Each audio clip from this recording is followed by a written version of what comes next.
Episode 17, Epilogue and Author's Note. Epilogue. And here we thought we were done with anything dangerous after we beat down Garland. Luke muttered to his three companions. Boy, were we wrong. Guess we should've known better. Nonsense, Luke. Mary smiled. This is a great honor, and a privilege too. She broke down, giggling, and Drake nodded with a smirk. Knew you wouldn't be able to finish that with a straight face. That's my girl. My poor sister, corrupted by darkness. Vlad sighed. All four light warriors were gathered outside Corneria's throne room, waiting for the signal to enter after all of those inside were ready. They had been doing so for half an hour now, and after the additional time spent to make themselves as presentable and polished as possible, the four heroes were starting to grow restless. Yeah. Their leader sighed. It's all well and good for you guys. You're not hooked up with somebody who's in there right now, and who coincidentally also hates what's going on with a burning passion. I'm never going to hear the end of this. Why? It's not your fault. Vlad blinked, confused. Oh, brother, where have you been? Drake rolled his eyes. Advice to keep in mind, Vlad. It's always the guy's fault. Regardless of motivation, participation, or even geographical location. Always. Be nice. Mary murmured. You could always crash the party in the Icarus, Luke. You would be on the run from the entire free world for the rest of your life, but Sarah would forgive you. Tempting offer. Luke grunted. Too bad it ain't happening. Vicky and the guys are all in there too, remember? Oh fire, thanks for reminding me. Vlad slapped his forehead. I can only pray that they at least have the sense to keep all alcohol out of the room until after the ceremonies are completed. Bahamut's in there too. He can keep a lid on Vicky, even if nobody else can. Drake shook his head. Do any of you know why those two have been so chummy recently? If I didn't know better, I'd think Big B was joining the crew. There were a few moments of stunned silence as all four envisioned that, diplomatic repercussions and imagined surround sound. 4 involuntary mental blocks slid into place. Something about killing that clanking abomination, I think. Mary was the first to recover. Warmech. The way I heard it, they did it together. Should have figured.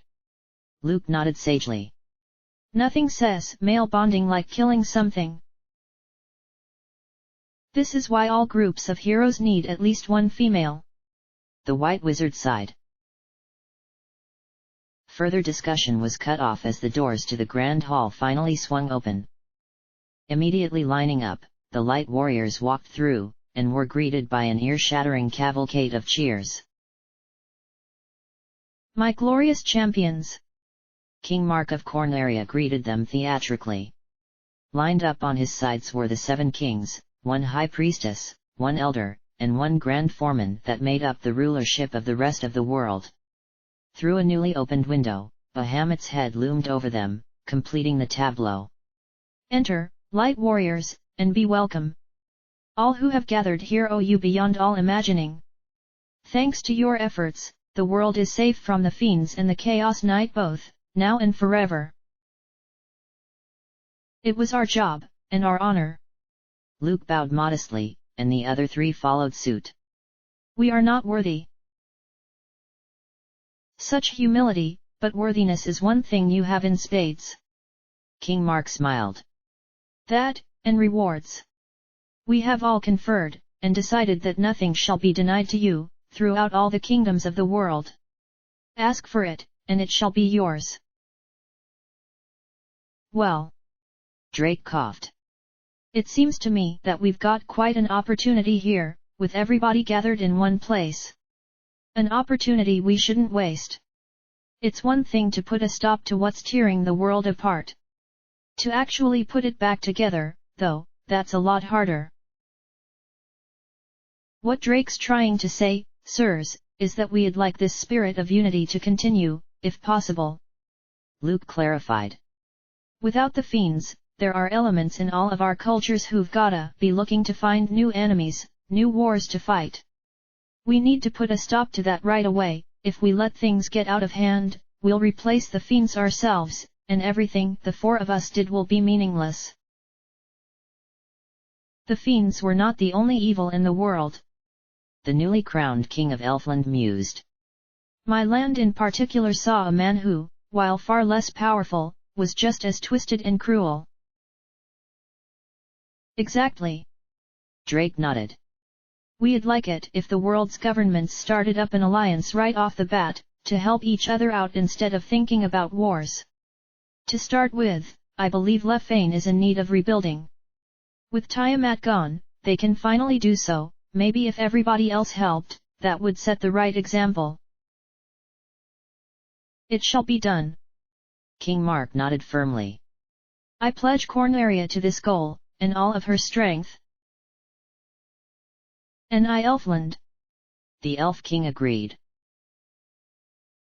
And I Cardia. Bahamut boomed. Following that, the other rulers had no choice but to agree as well. Some enthusiastically, some reluctantly, but all said the words, and all vowed. There are other evils in this world as well. Mary continued once they were done. Those species who are not gathered here, who served the fiends. Trolls, ogres, giants, Sahaghin, and the like. They still remain. Aha! The king of Provoca nodded, smiling. So we shall have an enemy to fight again after all. Belay that kind o' talk, matey, or I'll knock over your capital again. A voice jeered from the back of the room. Ahem. No, not at all. Mary coughed. Just the opposite. Without the fiends, I think it's possible that they can change their ways. We'd like to try and make contacts among them, see if there are any who are willing to learn better. Maybe we can teach them a different way. This prompted angry mutterings from some of the gathered nobles, but that broke off as the Cardia delegation all began to cheer. I like it. Bahamut echoed the other dragons. And to all of you, if you didn't want peace, you shouldn't have asked for the fiends to be taken down. Take it from somebody who's just finished a war against his own kind that went on for far too long. That kind of thing should always be avoided. Well, then. The king of Corneria nodded. I think with that in mind, we can all agree to that as well. This time, there was no opposition.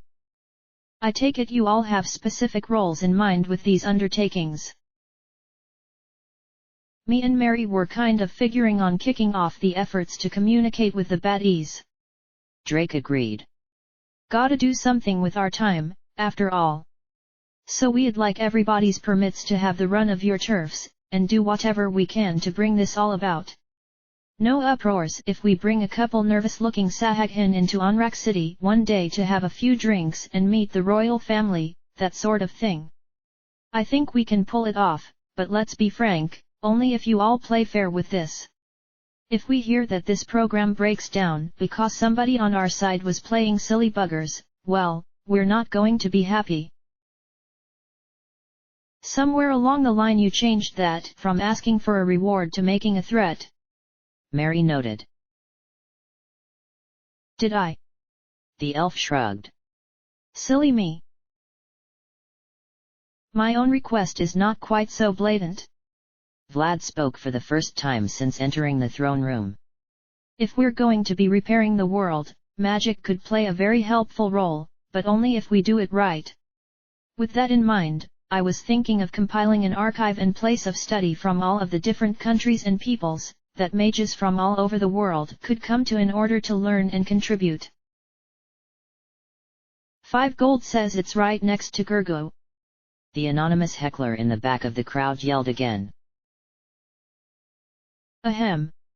Now it was King Mark's turn to cough. I think we can agree to that.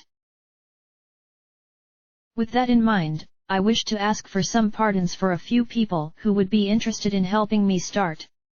Vlad nodded, then paused. Well, the Hydra probably won't be any help, but you never know. In particular, they had access to sources of magic that are no longer available to any other in the world. I'd like to get those down on paper. You don't mean those 4 who the Cornarian Guard found buried under rubble behind the Temple of Fiends?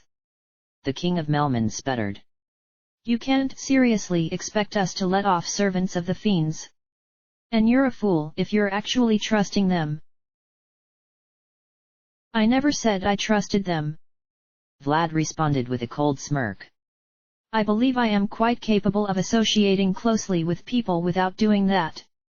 Although I do believe that the Wizard of Marsh, Gygas, was observed by many to scream an interesting phrase immediately upon regaining consciousness. Sentiments which were echoed by his 3 contemporaries in full. He glanced at the commander of the guard. That is true. Luke's brother, Leon, nodded. To be specific, the recorded statement was that's it. Screw the Fiends, screw Garland, screw evil, screw the whole lot of them. If I ever meet the Light Warriors, I'll give them the goddamn floor plans to the goddamn place and tell them everything I goddamn know, and then I'm joining a goddamn clinic. He then attempted to persuade his guards to provide him with materials to construct an effigy of Lich that he could set fire to. The defense rests. Vlad shrugged. That sounds pretty believable to me. Bahamut agreed.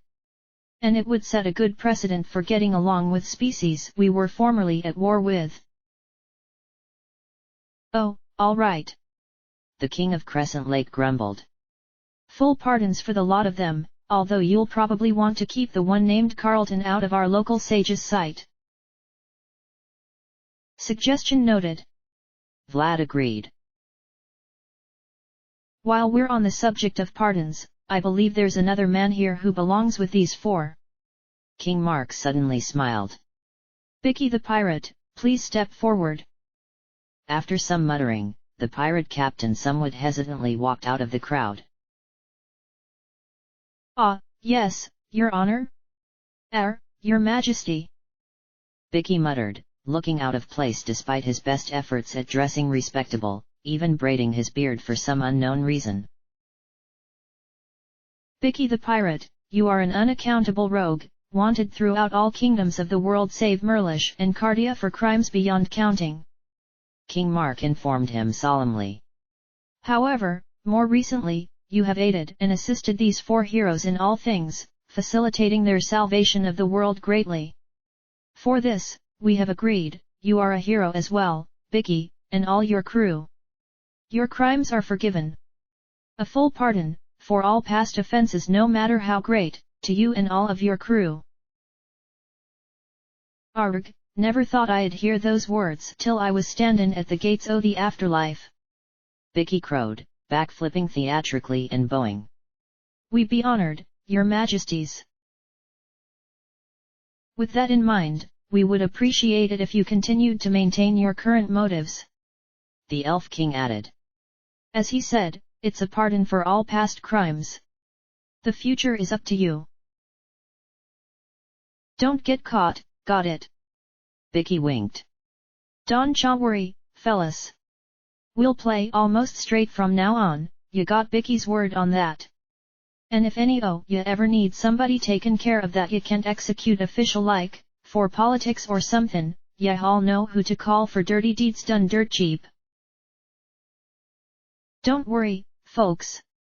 Bahamut snorted, observing the faces on some of the nobles. I'll keep an eye on him. And a claw, if need be. Special discount for ya, ol' scale tail.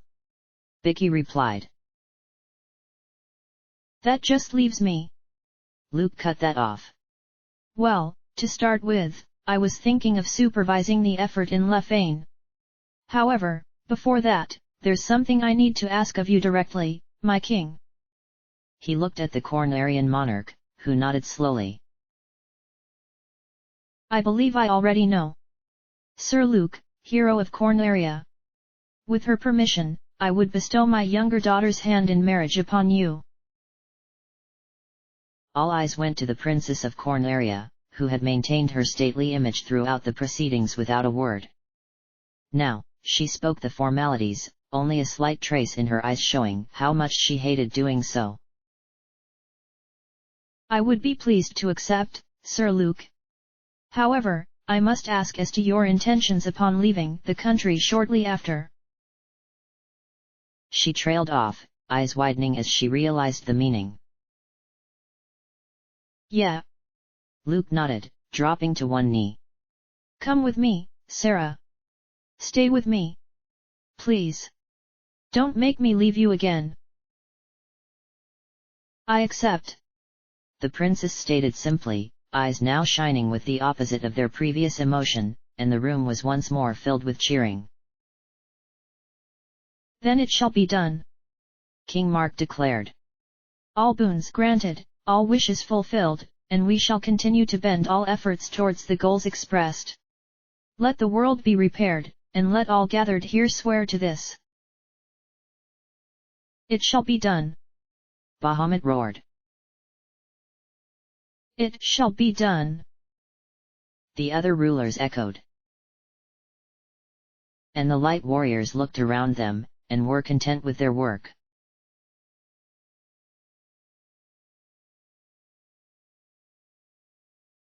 It was the evening of that day, and to absolutely nobody's surprise, the solemnness of the ceremony had given way to a boisterous party without a fight.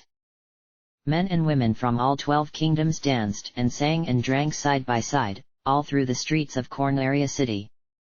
2 of the most avid partygoers were currently taking a break from the wild festivities, sitting on a park bench and watching some of the Gaian nobility taking impromptu shanty lessons from Bicky's pirates. My ma always told me class differentiation was a load of hooey. Drake told Mary wistfully as they watched the antics of the 2 vastly different societies. Looks like she was more right than she knew.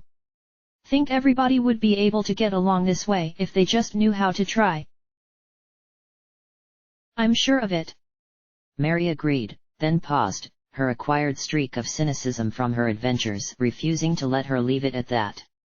Well, it might take amounts of alcohol equivalent to the current situation. But it's certainly possible. So the road to world peace is found in the bottom of an ale mug. The elf shook his head. That's a bit much, even for me. Arg har har, why's it, matey? Sounds bout right to me. Bicky chuckled, stumping over and taking a seat nearby. I ain't interruptin' nothing, am I? Oh, hey, Bicky. Drake greeted him cheerfully. Nah, not yet. Give us a few more hours. Ow. He winced as Mary lightly kicked his shin.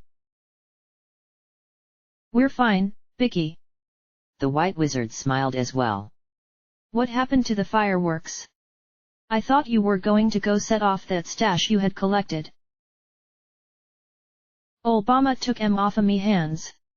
Bicky explained gloomily. Wouldn't let me set 'em off.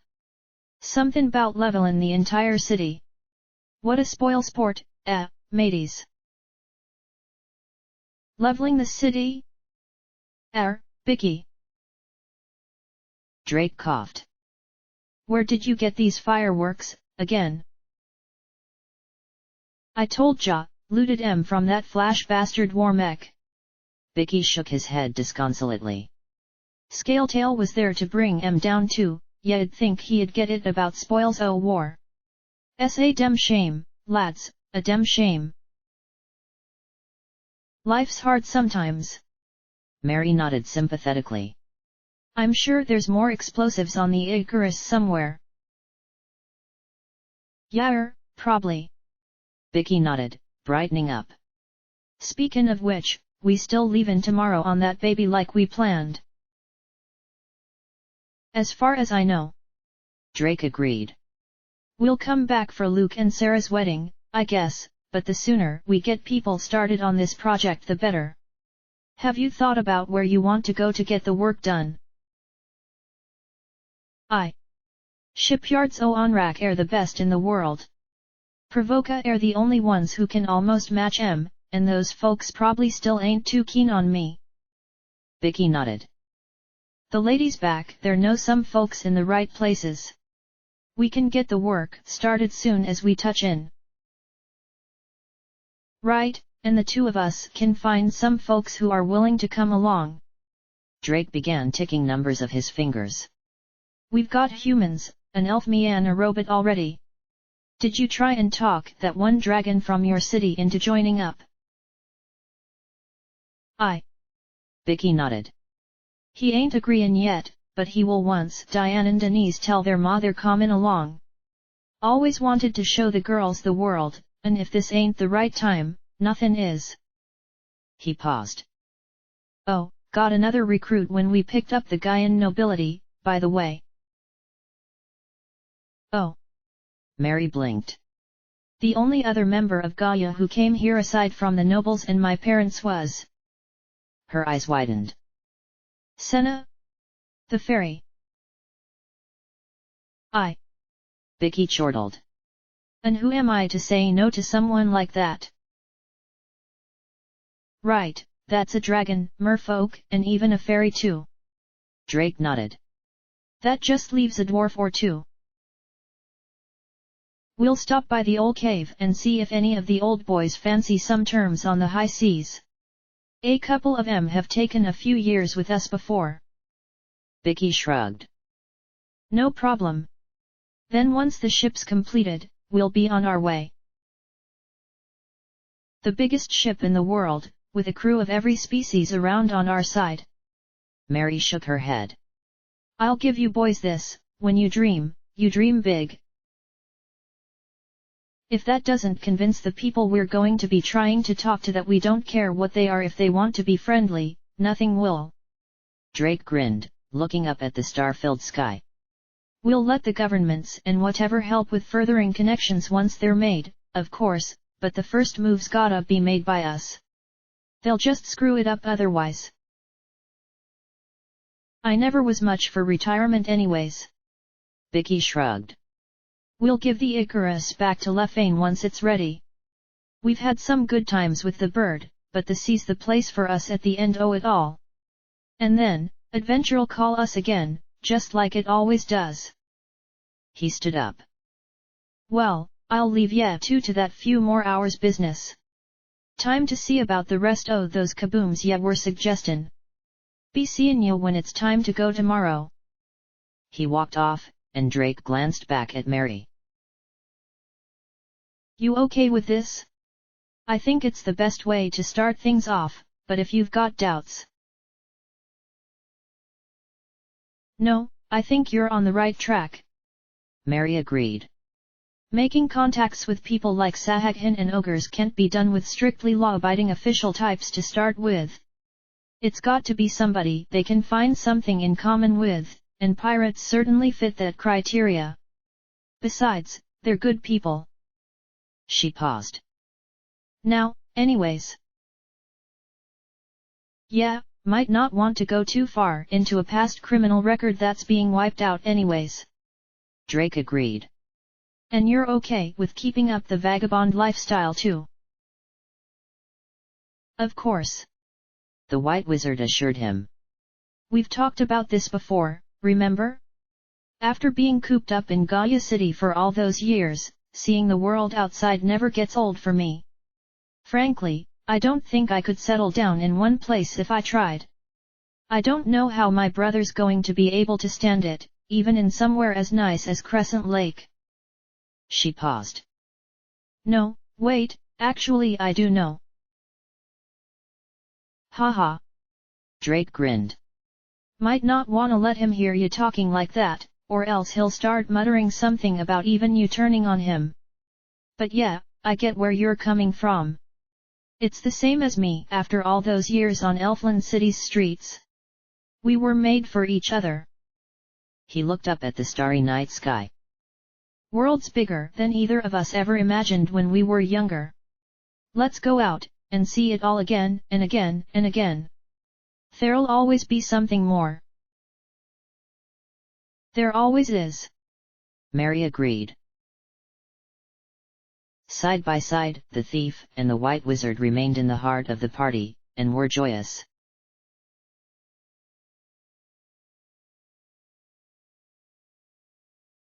It was midnight of that same day, and the party following the ceremony hadn't even started to die down yet. Amid the bright lights, loud music, and multitude of alcohol, it had reached the point where one of the guests of honor felt able to slip away without being noticed. His efforts proved successful, and with a smile gracing his harsh features, Vlad returned to his chambers in the castle. Well, I suppose that was fun enough, he informed the empty room. But right now, that sort of thing isn't really my scene. Perhaps I'll enjoy those things more when I'm close enough to Gergo that you can accompany me in your human form. Oh yeah. The element of fire agreed as she appeared out of the air. That'll be a real blast. Shame they probably won't be as big as this one. We can always use time magic to come back here once you've recovered your powers to the point that you can come to Corneria, Vlad suggested, flopping unceremoniously onto a chair. After everything all those stooges have done, just once I think I'd like to see the look on my face when I do something crazy to me. If my siblings hear you talking about ideas like that, they'll go into collective apoplexy. Fire smiled. So this has some serious potential. Har.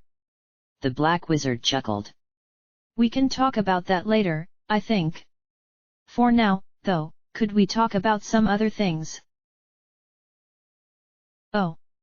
Fire sat down as well, careful not to light up the furniture. This is about what happened back in the Temple of Fiends, I'm guessing. Yes. Vlad confirmed, thinking back to that bizarre, brief moment when he had been merged with the element, both of them combining into the Avenger that had struck down chaos. I don't believe my vocabulary can cover that, and that's a first. I got some of the story, but... He looked at her directly. I'd like to know the rest. It's important to you, I know. That means it's important to me too. Are you sure? She pressed, staring back into his eyes. It's complicated, and there may be some parts of it you wouldn't want to know. If you really want me to, I'll tell you, but... I do. Vlad confirmed without a moment's hesitation, then glanced at the orb of fire, lying on a nearby mantle, glowing warmly. You and me are closer than the other elements are to the other warriors. I don't know where my life's going after this, really. Oh, there's that magical school I'll be starting, but there'll be a point when I'm done with that. Maybe I'll get old, and fade away, but I suspect there might be an alternative. You said you wanted me to always be with you. To help you when bad things happen to you. I can, but I have to know how. Tell me. Anything. Without a word, Fire began tracing a hand around the room. As if she held a paintbrush, the surroundings were replaced by a trail of black, starry darkness. Space surrounded them, with nothing but the void, and she began to speak.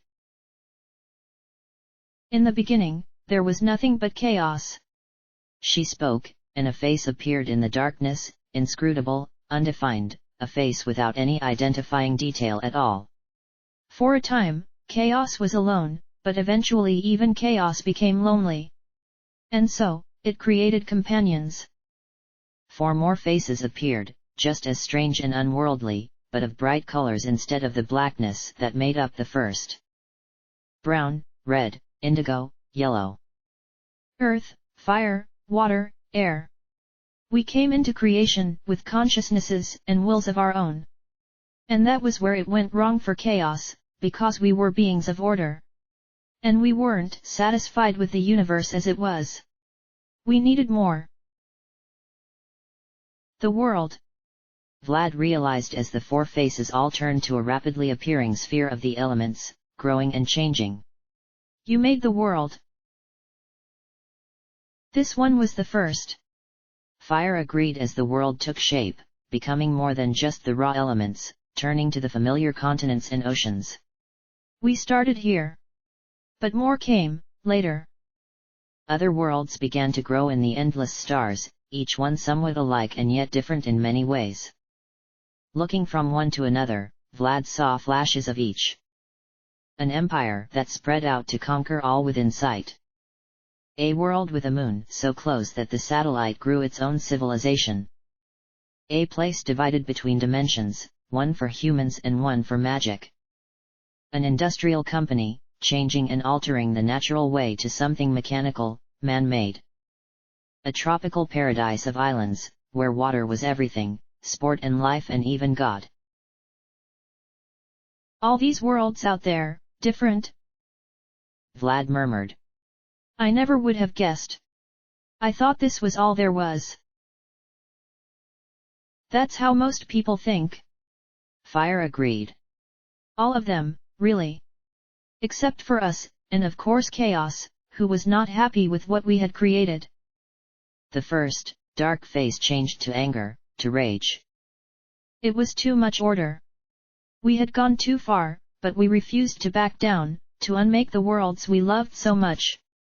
So he decided that he would do it himself. We couldn't keep him out, like us, he became part of the worlds. Chaos Knights. Vlad nodded. No, Fire shook her head. That's the way it worked on this world, but on others, things are different. On some of them, he's always been there, on others, he's shaping the world without taking form, waiting for the right mortal. He needs humans, you see, that's the price of not making the worlds. He doesn't have a physical form of his own, he needs to warp somebody else's. But they always come, when he makes them. Again, the images of each world flickering through Vlad's brain. A formless, shifting cloud of eternal darkness, spreading out endlessly. A mad clown, caparrowing wildly among thousands of mutilated corpses. A one-winged demon who called himself an angel. A titanic sphere of water, roaming the world as a natural disaster. Compared to some of these, we got off easy. The black mage shook his head. Christ! These worlds are in for hell, aren't they? Yeah. Fire agreed somberly. And if that wasn't enough, he changed us too. In the dark void, the black face snarled at the other four, and they changed, twisting, shifting colors. Orange, blue, purple, green, the faces of the fiends snarled back, and then all five grinned horribly. On most of the worlds, he's got us completely.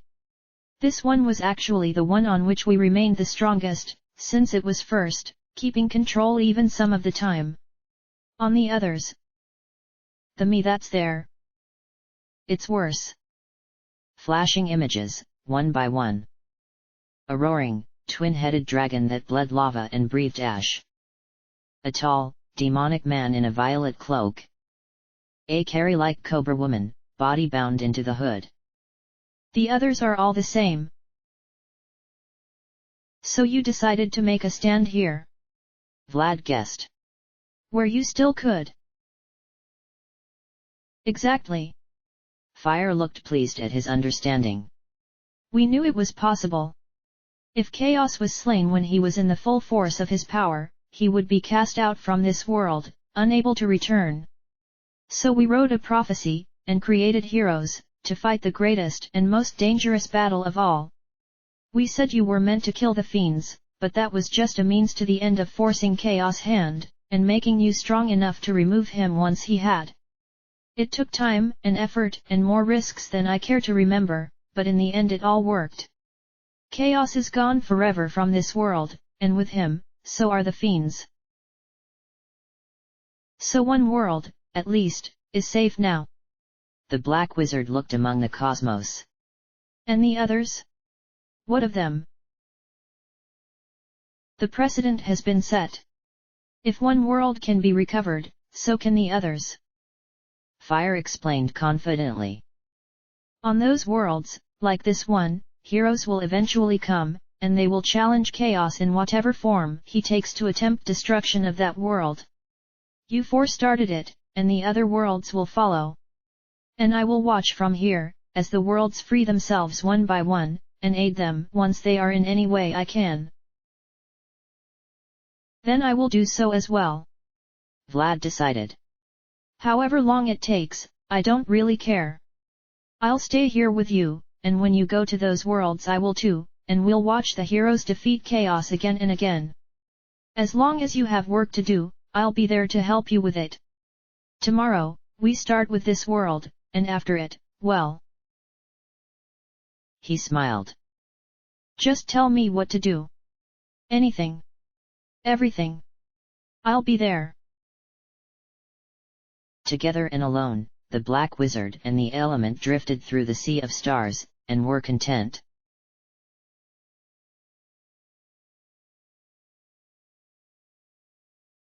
And then, finally, came the morning of the next day. By the time the sun had finally rose, the celebration had died down, all of its participants either sleeping or unconscious. All save for two, who now sat in familiar places on a balcony of Corneria Castle, where they had met time and time again for years. Drake, Mary, and the pirates will be leaving soon, I bet. Luke suggested as the first rays of the sun began to creep over the horizon.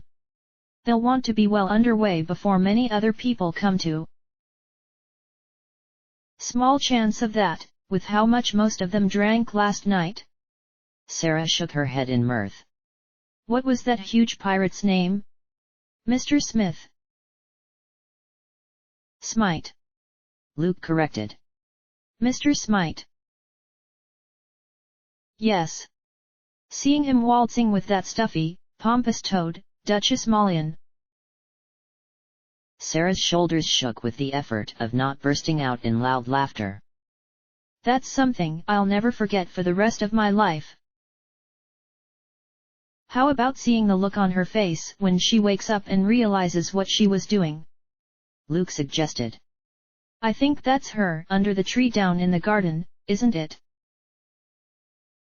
Oh gods, that's why her servants couldn't find her.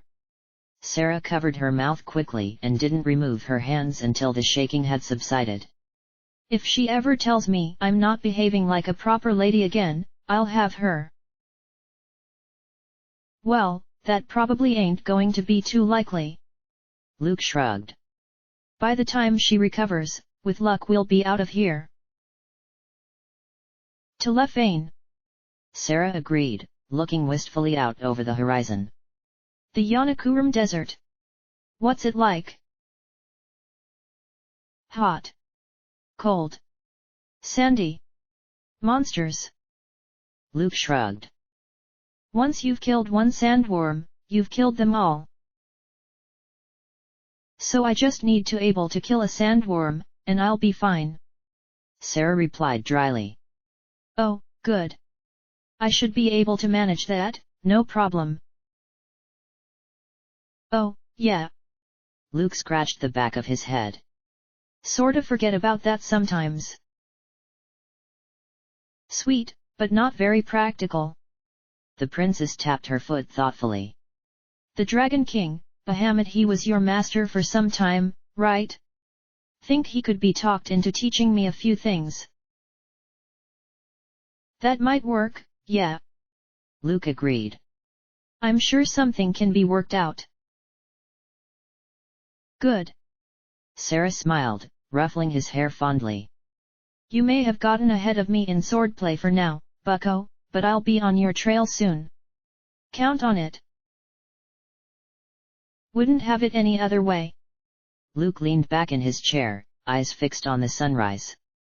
Drake's good with swords, and the other two are the best spell slingers I could ask for, but no matter what happened out there, something was just never the same as when you and me were out learning from imps. Learning off of imps. Sarah corrected.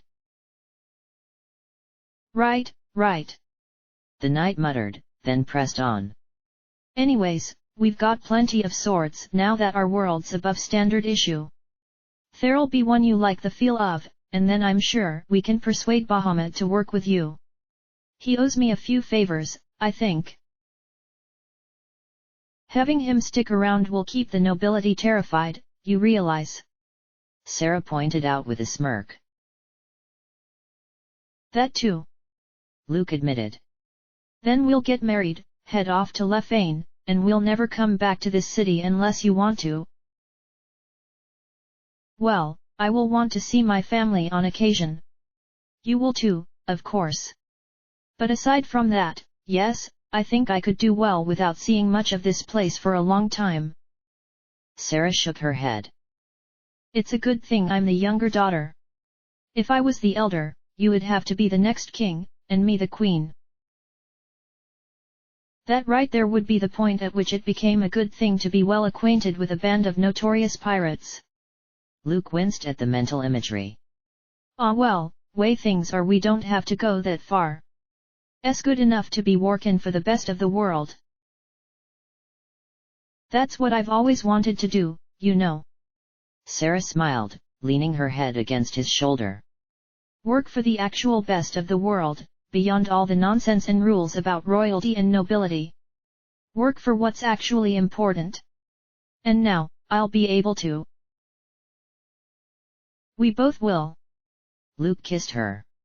And nobody will ever be able to tell us no, ever again. Together once more, the knight and the princess watched the rise of the sun, and were hopeful. Knight and thief, white wizard and black wizard, princess and element, pirate and dragon.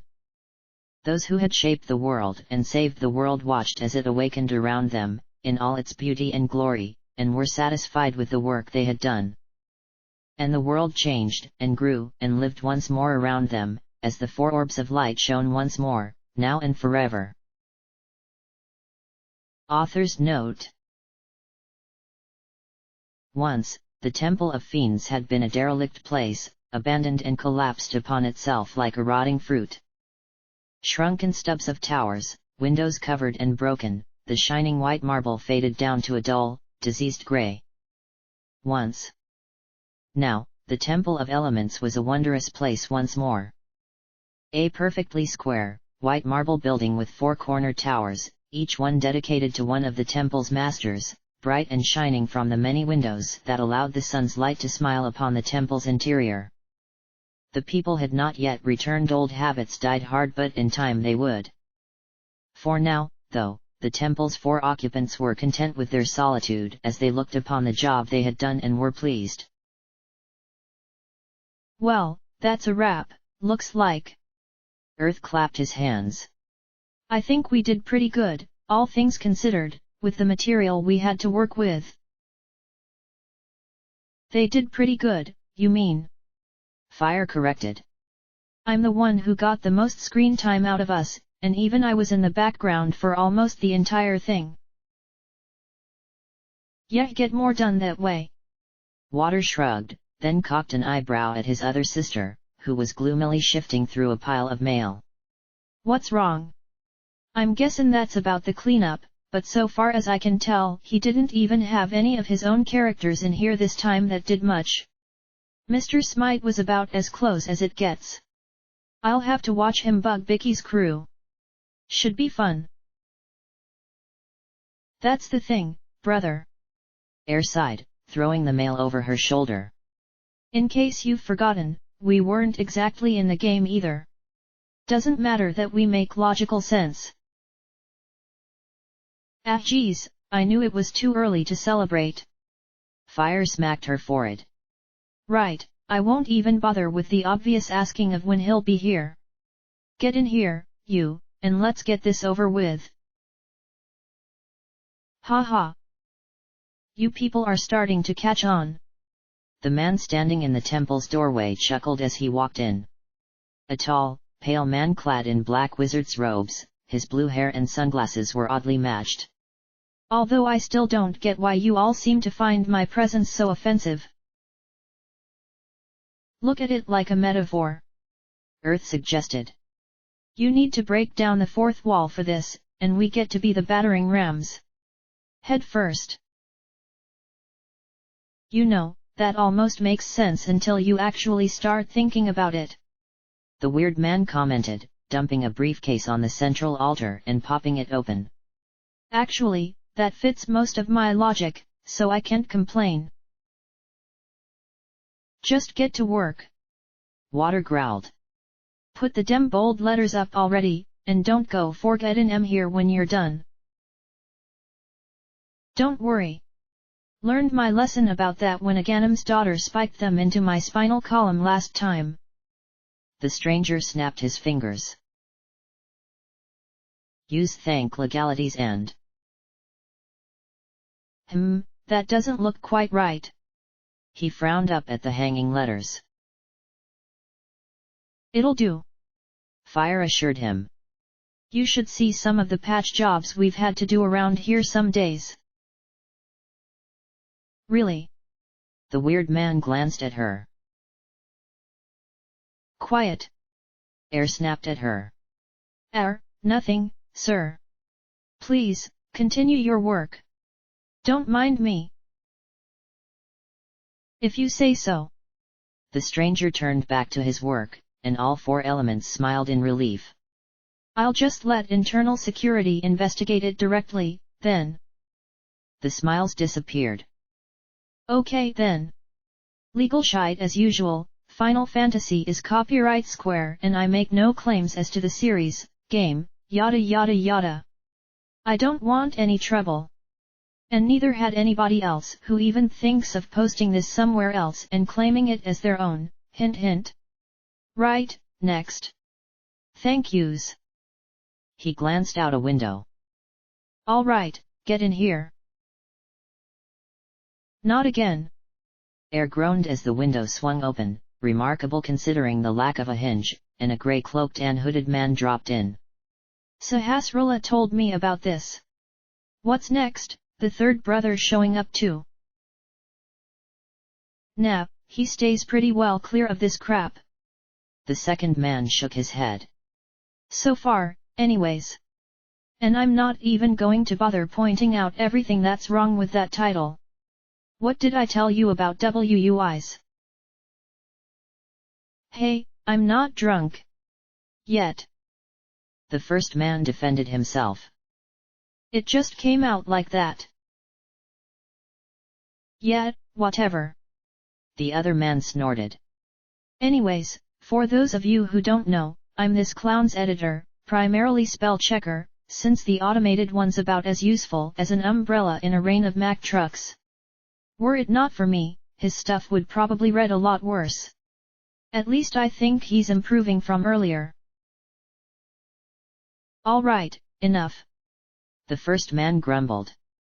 You've said your bit, now get out of here. Hey, can I throw him out if he won't leave by himself? Water grinned, forming an orb of liquid in one hand. Sure. The first guy shrugged. That's it, I'm gone. The other one backflipped back through the window, failing to notice that it had closed itself in his absence. All four elements winced as the glass shattered. Ow! Why the hell do people always do that to me? Get some fresh air once in a while, damn it. Oh, go mug some creep. The first man yelled, then shook his head. Right then, back to the point. The rest of the thank yous, fortunately, are much simpler. Eriko, friend and mentor in writing. Still owe you that 6-pack of grape, boss. Massboy and Sapphire Flame, who've given me line-by-line feedback. Very helpful, thanks, fellas. My longest-term internet pals, the Ethereal Ferret, Chibi Shala, Mr. Chimpo, and Lark. Sorry I'm not around much these days, if any of you actually read this tripe. And finally, all my readers. No point in writing this if nobody's gonna read it, and though I seem to be going through a rough stretch in whatever popularity I have, I still wanna thank whoever's still bothering to keep up. Yeah, pity party, we got it, move on. Fire shook her head. You want your next memo to come in the form of a 10-ton lead block? The stranger threatened. No? All right then. I'm moving on anyways. He snapped his fingers once more. Let I getters. That ain't right. Earth commented. No shit, Sherlock. The weird man frowned. Maybe I'd better get Mechanical to have a look at that. For now, though, let's just keep going. Only about half the people bother reading this anyways. How self-conscious. Air murmured. Shut up. Right, this is to answer questions in letters/reviews that I haven't already in the text or another fashion. The stranger began pulling papers out of his briefcase. First, Amethyst Nighthut asked about Garland. Specifically, as to whether he planned to lose, or actually hoped to win. It's the latter, as I tried to make clear. Old G-Man's mental state was pretty busted up by that point, especially when the fiends weren't around to help him out. He had no idea of the contingency plan at that point. Right, moving on. Next, the random reviewer asked if I was going to do any character bashing. He scowled. Absolutely not. I take these tales just a bit too seriously for that kind of shit. This is a story, not an editorial. And personally, not much pisses me off more than mindless OMG so-and-so sucks because I don't like them. The day anything along those lines ever shows up in my work is the day I give my brother license to shoot me in the head. I'd do it, too. A voice from outside the window commented. Get outta here. Earth yelled, hurling a boulder through the opening. Okay. Next. The weird man paused. Well, this one's not really a question, but... Stewie pointed out the references for the super minor villains Garland handpicked for his trip through time. Sorta.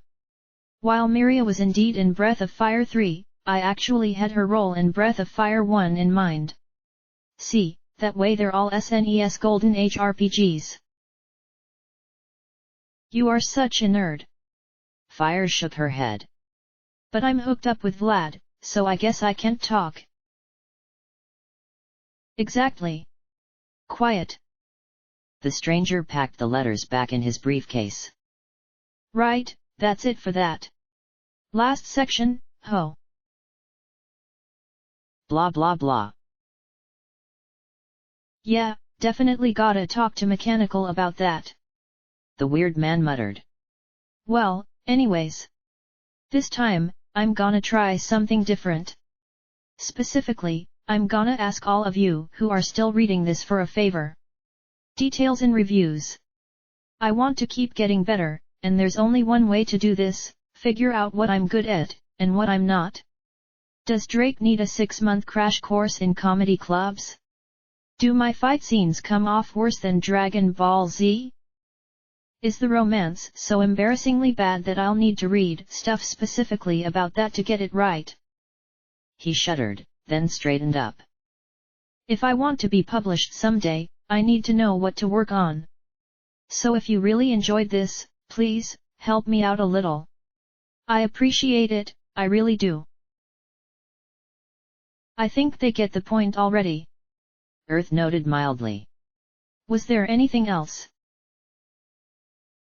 Yeah, just one more thing. The odd man nodded. Next time, it's Mega Man 7, hopefully to nobody's surprise. And needless to say, this one's going to be important. Failure is not an option this time. So it'll probably be a few months before it comes along this time. I'm preparing exhaustively. And hoping whatever the hell is wrong with the upload system that keeps cutting off the ends of my chapters is fixed by then. He paused. On that note, I'm genuinely sorry for the break after chapter 10. I explained in my profile, but for those who didn't check there, my lousy paying job crushed my time to the point that I couldn't keep up with the update schedule, so I felt it was right to take a break and build up a lead.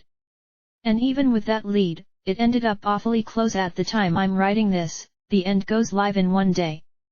Life sucks sometimes. Beats the alternative. Fire commented. Now are you done? Yeah, all right. The stranger packed the bold letters into his briefcase. Get back to work, you four. Just because I don't plan a sequel to this one doesn't mean you get to slack off. I'll be in touch. And I'll take this, don't think the owner needs it anymore. Grabbing a straw hat off the coat rack by the temple's door, he walked away into this distance, humming to himself.